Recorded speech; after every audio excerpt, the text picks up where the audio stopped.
Our my dear students, today we are going to finish our study for this story, The All American Slurp, from page 402 to page 400 and 407. Just to pay attention and share with you the page that we have today. Then we are going to listen together for this. As remember together that, as remember together that the Lens family. Her father has been for Lens. Her father has been promoted. They made a party for this occasion at the restaurant that is called the Lake View Restaurant. There at the restaurant, they found many difficulties at the restaurant as the food was, or the menu itself was written in French and they don't know French. But they tried to solve this problem because this problem by having a French dictionary to translate the meaning of some foods and to be able to select the food from the menu. Let's complete listening to this part and we are going to explain what we have listened. Pâté and croûte, he muttered. Let's see. Pâté is paste. Croûte is crust. A paste and crust. The waiter stood looking patient. I squirmed and died at least 50 times. At long last, Father gave up. Why don't we just order 4 complete dinners at random, he suggested. Isn't that risky? Asked Mother. The French eat some rather peculiar things, I've heard. A While the father said here that the Chinese man eat whatever the French man eats.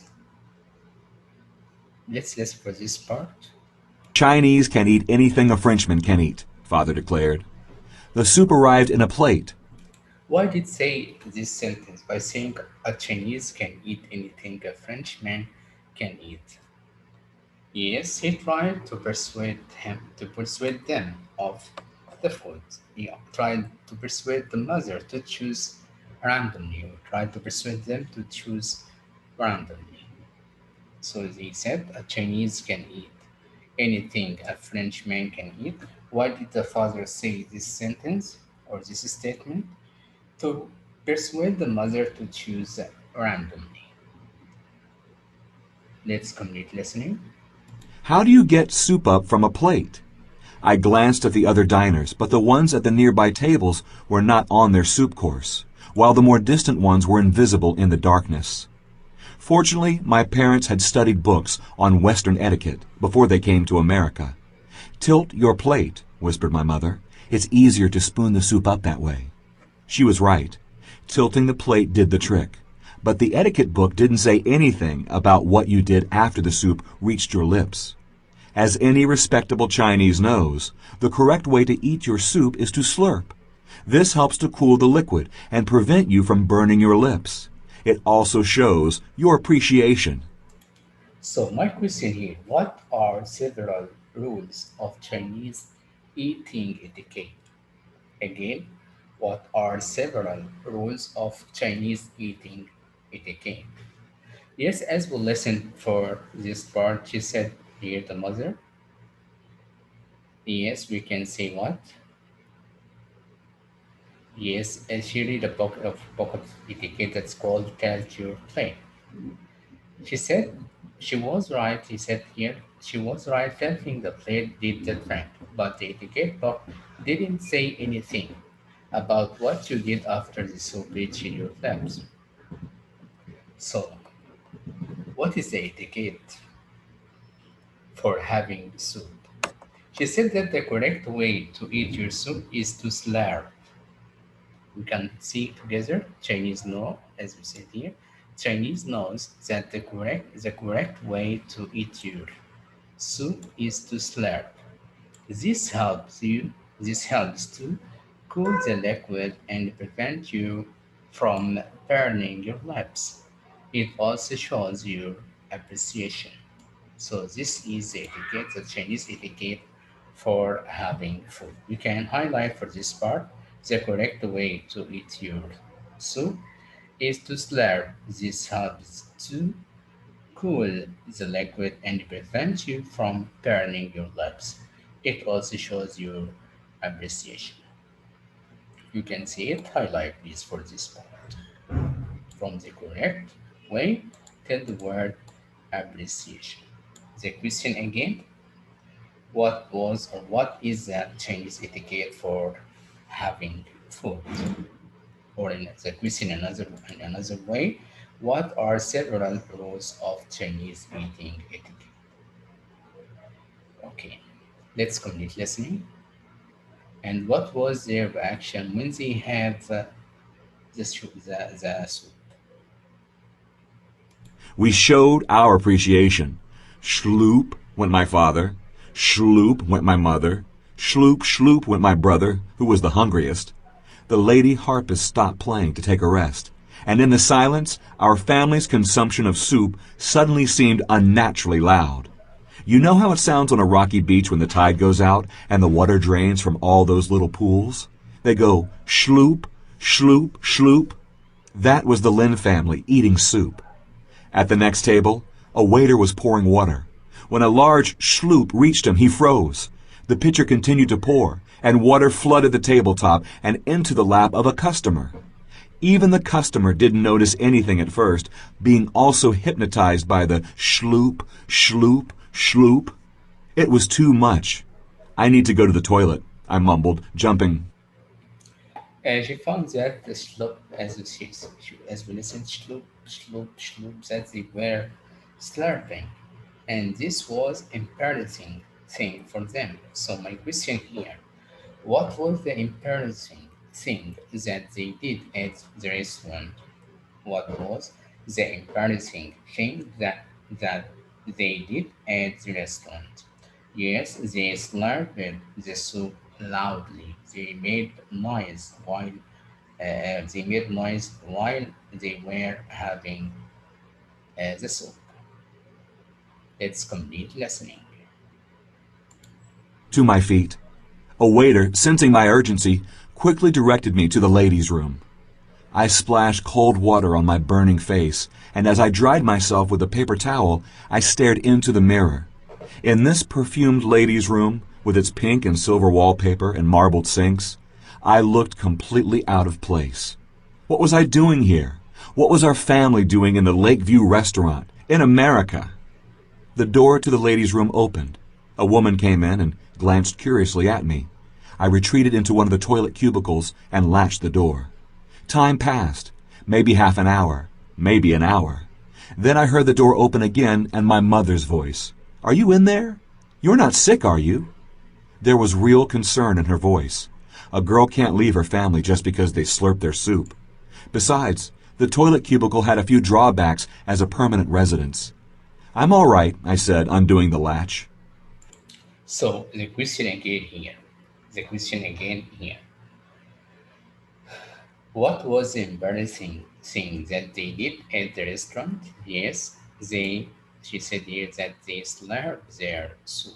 So we can write this, or we can answer by saying they slurped the soup loudly. So Lens decided to move and go to the toilet because of the sound that her family made during having the soup.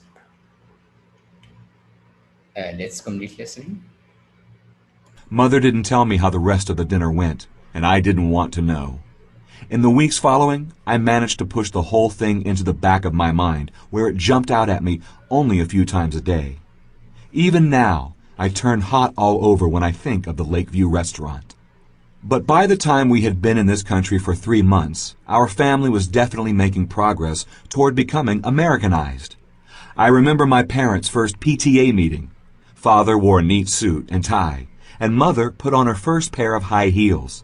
She stumbled only once. They met my homeroom teacher and beamed as she told them that I would make honor roll soon at the rate I was going. Of course, Chinese etiquette forced Father to say that I was a very stupid girl, and Mother to protest that the teacher was showing favoritism toward me. But I could tell they were both very proud. The day came when my parents announced that they wanted to give a dinner party. So the day of invitation for the American family, and they invited them, The Chinese family decided to invite the American family. How was the dinner there?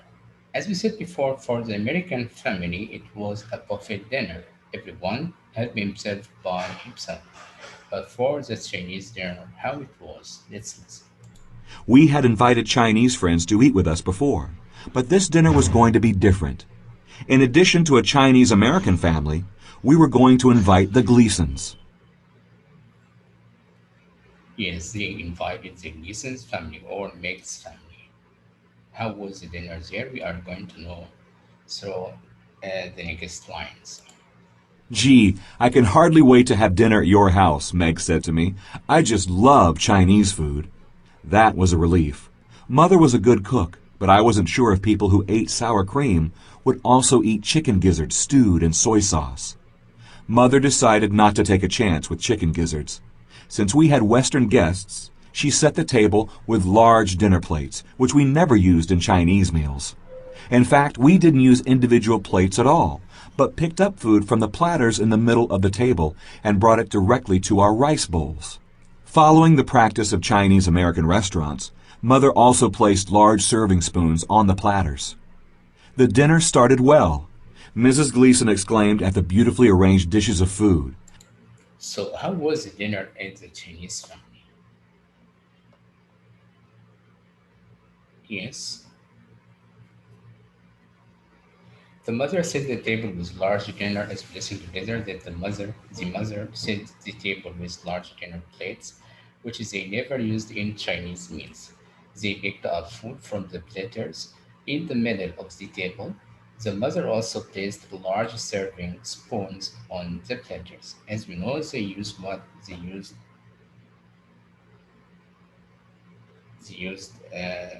that they used what they used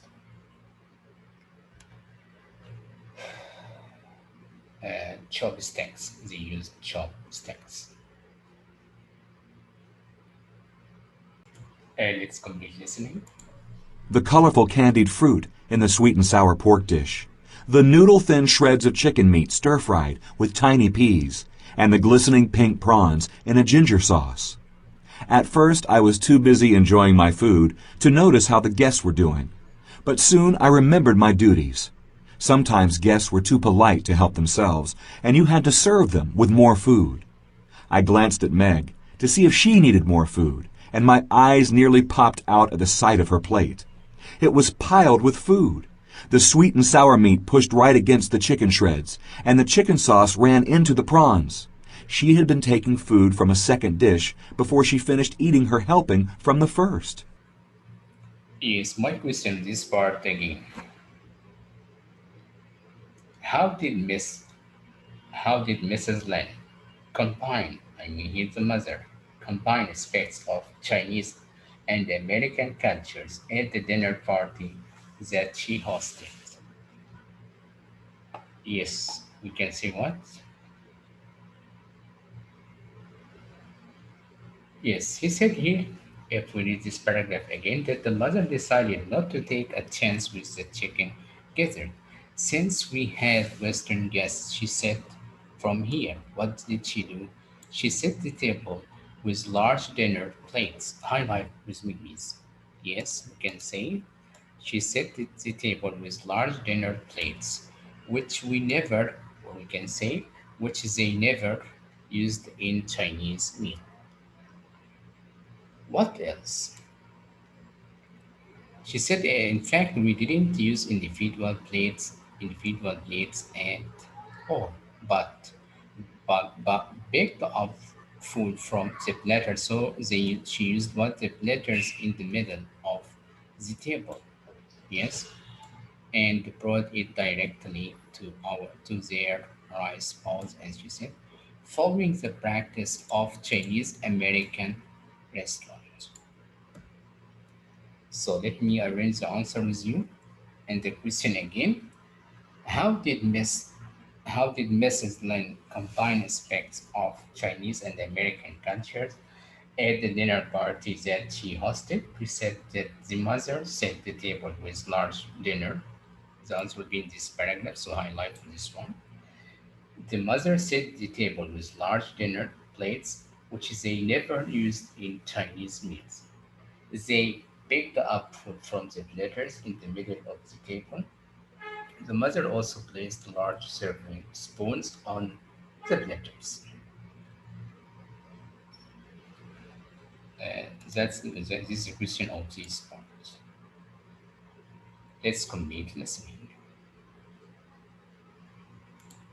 Horrified, I turned to look at Mrs. Gleason. She was dumping rice out of her bowl and putting it on her dinner plate. Then she ladled prawns and gravy on top of the rice and mixed everything together, the way you mix sand, gravel, and cement to make concrete. I couldn't bear to look any longer, and I turned to Mr. Gleason. He was chasing a pea around his plate. Several times he got it to the edge, but when he tried to pick it up with his chopsticks, it rolled back toward the center of the plate again. Finally, he put down his chopsticks and picked up the pea with his fingers. He really did. A grown man. All of us, our family and the Chinese guests, stopped eating to watch the activities of the Gleasons. I wanted to giggle. Then I caught my mother's eyes on me. She frowned and shook her head slightly, and I understood the message. The Gleasons were not used to Chinese ways, and they were just coping the best they could. For this part, as we listen together, as the Chinese family also put chopsticks on the table. For Gleason's family, they tried to use these chopsticks. It was funny as he said the word giggle, as that Lens was giggling for what they doing. They tried to use the chopsticks instead of spoon, as he said the father of the Gleason's family, but he couldn't. For the dinner of the Chinese family, we can say that they ate regular food. They used chopsticks instead of spoon for eating. They didn't have desserts after dinner. They didn't have desserts after dinner. Lindsay started to laugh. Why? I say repeat this part again. She said I couldn't bear to look any longer, and I turned to Mr. Gleason. He was chasing a pea around his plate. Several times he got it to the edge, but when he tried to pick it up with his chopsticks, it rolled back toward the center of the plate again.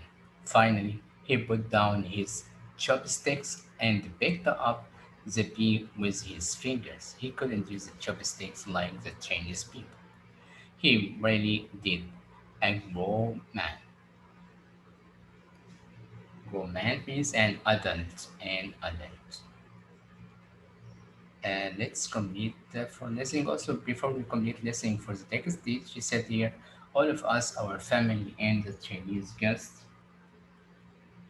stopped eating to watch the activities of the lessons. I wanted to giggle, then I caught my mother's eye on me. She tried to attack her mother. Uh, she frowned and shook her head slightly, and I understood the message. The lessons were not used to Chinese ways, and they were just copying the best way and the best they could. Let's complete listening for the last part. For some reason, I thought of celery strings. When the main courses were finished, Mother brought out a platter of fruit. I hope you weren't expecting a sweet dessert, she said. Since the Chinese don't eat dessert, I didn't think to prepare any. Oh, I couldn't possibly eat dessert, cried Mrs. Gleason. I'm simply stuffed. So, according to the Chinese culture, they don't have desserts after having the food. They don't have desserts after the food. Let's complete listening. Meg had different ideas. When the table was cleared, she announced that she and I were going for a walk. I don't know about you, but I feel like dessert, she told me when we were outside. Come on, there's a Dairy Queen down the street. I could use a big chocolate milkshake. Although I didn't really want anything more to eat, I insisted on paying for the milkshakes. After all, I was still hostess. Meg got her large chocolate milkshake, and I had a small one. Even so, she was finishing hers while I was only half done. Toward the end, she pulled hard on her straws and went shloop, shloop. Do you always slurp when you eat a milkshake? I asked before I could stop myself. Meg grinned. Sure. All American Slurp. So this our title of the story is that all Americans slur, all the people slur during having food, as we know together that if you don't slur, it means that you don't enjoy your food. Now I can choose some question about this part. Let me share it with you. As a question that we have about this part or this pages that we have today from page 400 to and 10 to 4 till page 407. Let me share with you. You can see the question thing in front of you now. Okay. Yes, the first question that we have today. Why did the father say that the Chinese man can eat whatever French man eats? Yes. Yes, well done to persuade the mother to choose randomly. Question number two. What was the embarrassing thing that they did at the restaurant? Yes, well done. They slurped the soup loudly. Let's see together the next question. What are several rules of Chinese eating etiquette? Yes, we can say the correct way to eat your soup is to slurp. They don't mix food, but eat one course after another. Question number four. What was the embarrassing thing that they did at the restaurant? Yes, they slurped the soup loudly. The next one. Question 5. How did Mrs. Lin combine aspects of Chinese and American cultures at the dinner party that she hosted? Yes, the mother set the table with large dinner plates, which they never used in Chinese meals. They picked up food from the platters in the middle of the table. The mother also placed large serving spoons on the platters. The last question that we have, what is the theme of this story? What we can learn from this story? Yes, we should appreciate and respect the culture's difference. Again, we should appreciate and respect the culture's difference. Thanks so much for listening and watching this video. Thanks so much and goodbye and have a nice time. Thank you, my dear.